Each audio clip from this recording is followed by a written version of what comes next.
Hey everybody, Speed here. Dueling Network? Yeah, Dueling Network. Like, when was the last time I posted a video, a duel from Dueling Network? Like, I want to say it was like 5 months ago or something like that, before I started doing all these Pokemon videos I had, from Showdown and a couple Wi-Fi battles. And even then, those are just kind of falling off too. I kind of stopped uploading those for a bit. So, yeah, I mean, I'm not sick anymore, but I don't know. It's. I mean, if I have a different ailment, it's just like I'm just not feeling the mood to post videos as frequently now. I've just been more like leaving comments on videos now. I mean, I think it's just because I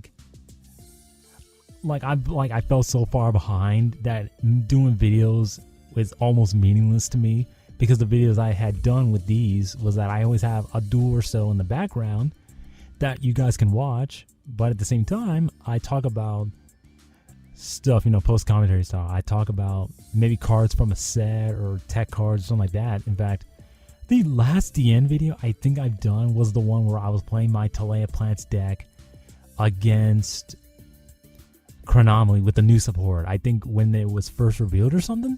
I don't remember. It was like we just learned about them or something like that. So yeah, I mean, that was the thing. But anyways, that's not what you're here for, right? Well, you were kind of here because, you were wondering why I was gone for so long.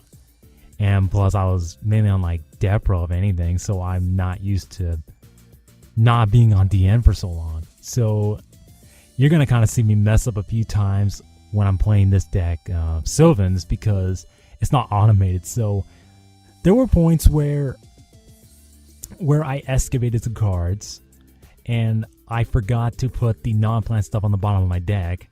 And then there was a point where I excavated Hermit Tree, the big tree dude, and I forgot to use his effect. His effect to rearrange the top 3 cards on my deck was mandatory, and I didn't do it. So, yeah, this was more of a case of, since I've been used to doing things automated, I kind of flat out forget that, oh shit, Hermit Tree activates here, but I disregarded it altogether. I just didn't think about it.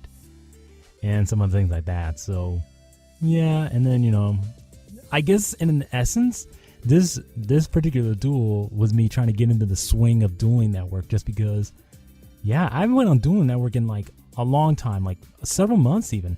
And even when I would show up, I haven't dueled. I mainly updated my decks or something like that, like my Pirika Gusto deck Pirika. Descendant of Gusto, I mean. Yes, that's her TCG name, by the way. As far as that goes, I mean, I don't care that much, but it's gonna take some time to get used to. But yeah, Sylvans. I've been meaning to kind of do videos with Sylvans for a while. I mean, when I first knew about them, they were called Shinras, and I said I was gonna do videos with them eventually. And well, I guess I did, huh? But how long did it take for me to do this? Yeah, a long time. And now keep in mind, that was before Primal Origin even showcased these new ones like Sage Koya and Cherub Sprout, or the TCG exclusive Princess Sprout, which I think is a very good card, by the way. Yeah, so I don't know, it's just kind of weird. I think it's just because the deck is very strange for me. As far as the playstyle, I'm not saying it's a bad playstyle, but I'm more used to how I played, Talea and stuff like that back when Judgment of the Light was out. We didn't have Malaya the Trees, or we didn't have Chudubime or anything like that. Heck, we didn't even have 2 Lone Fires, so it's just kind of I was just trying to play a plant deck based around Talea, getting 2 Taleas on the field and beating face with it, basically. And here is just kind of a whole different thing. Basically rearranging the top cards of your deck, excavating, and then as you can see here, I used Array of the Sylvan High Arbiter to excavate the top cards of my deck, and when there's plants excavated, I get to bounce cards on the field of the hand. And then when these guys are excavated, they have effects too, as I explained a long time ago. But yeah, I don't know, as far as making a decent build, I don't know, I think this is where I struggled the most, is because I wasn't sure what to do as far as a build goes. I mean, I looked at a couple of profiles, but and I wanted to try some things, but there was a couple cards like Blaster, Dragon Ruler of Infernals that I never used, like, ever. Like, even when I drew them, it's just like, shit, I don't want to use it right now because, like, earlier in this game, I think my opponent had a bunch of back row, and I'm just thinking, well, I'm just going to be, like, blind MSTing. I don't want to do that. And I want to use, like, Blaster later in the game. Heck, I don't think I even used Blaster at all in the games I had done prior to this one, so it was just kind of weird. So, yeah, just kind of weird. So I guess this video is mainly talking about if Sylvan's a deck that I can really play effectively.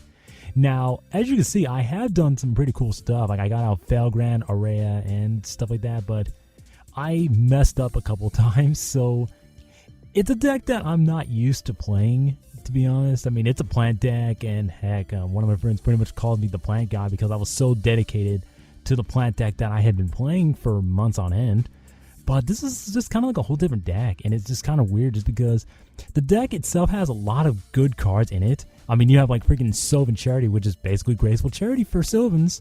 You get to draw 3 cards and then reveal a Sylvan card, and then put the reveal 2 cards, including a Sylvan, and then put the 2 on the top of your deck in any order you like. And I'm running stuff like Soul Charge, which I don't remember if anyone was playing that in Sylvans, but I don't know, like, and I never used it here. Like, I'm going to be completely honest, I don't think I actually used Soul Charge. In fact, I think the only time I used Soul Charge in this deck was in a game I did record, but I'm not going to post because I don't think the games were, like, good, like, at all. Like, here I think the games were okay. Like, the duels I recorded off camera or whatever, they were not. So this is just kind of the best I got. So this is just kind of more of a showcasing what the deck can do. And I guess since I'm talking about these guys anyways, I'll talk about the TCG exclusive Sylvan Princess Sprout, who by the way looks as cute as a button. But anyways, Princess Sprout is very interesting.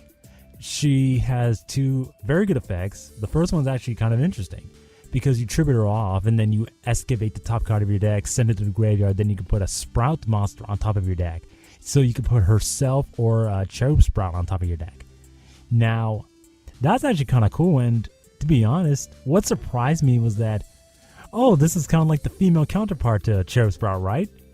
No, that is not the case. In fact, they're both the same.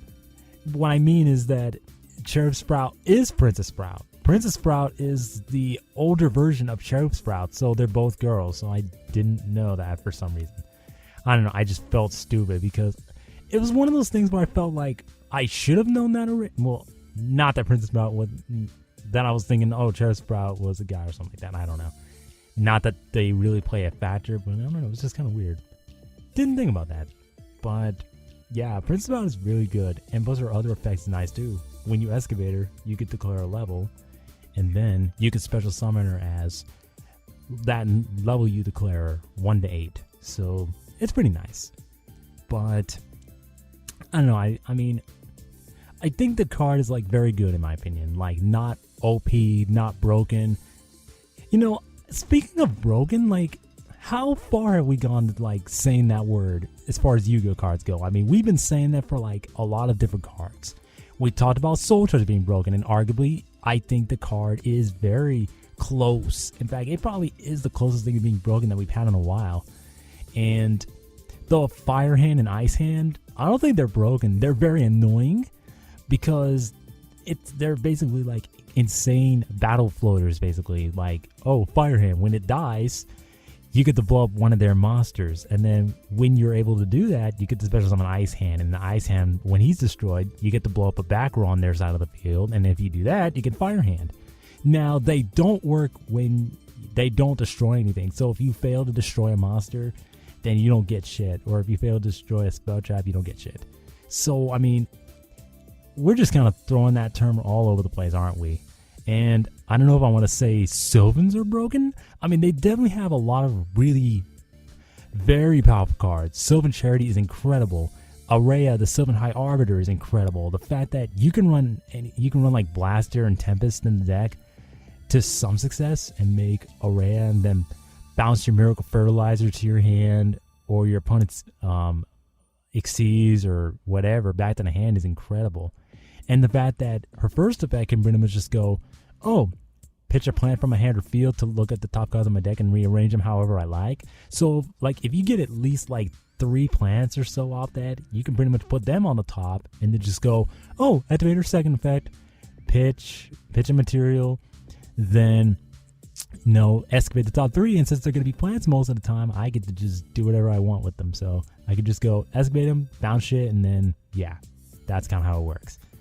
And you're going to kind of see it in this particular duel that I kind of abuse that. But yeah, I think Sylvans have quite a bit of potential, and like my problem is like trying to figure out like how many of every card I should be running in the deck. I mean, with Peacekeeper, obviously you should run 3, because that's like basically your monster reborn for your freaking Lone Fire, which I don't think I actually drew into Lone Fire in either of these 2 games, or maybe I draw Lone Fire late game in this game too. But yeah, it's kind of weird because the games I did prior to this one, I did not draw on the Lone Fire at all. So it's just kind of weird that I was able to like do crazy plays even without Lone Fire. It's just that Lone Fire would have guaranteed those powerful plays like turn 1 or something like that. But I had to like slow roll it a little bit, try to like set mushrooms and stuff like that. And even in this game, I royal decreed his compulsory to kind of, I was thinking, okay, if I royal decree that, he's gonna pop my face down monster, because if anything, he might have thought it would be like the mushroom, because it would have made sense, right? I mean, why would I protect my dandelion from compulse, right?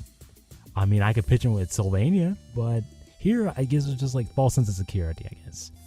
But yeah, as you can kind of see here, my opponent forgets again that Araya doesn't destroy anything.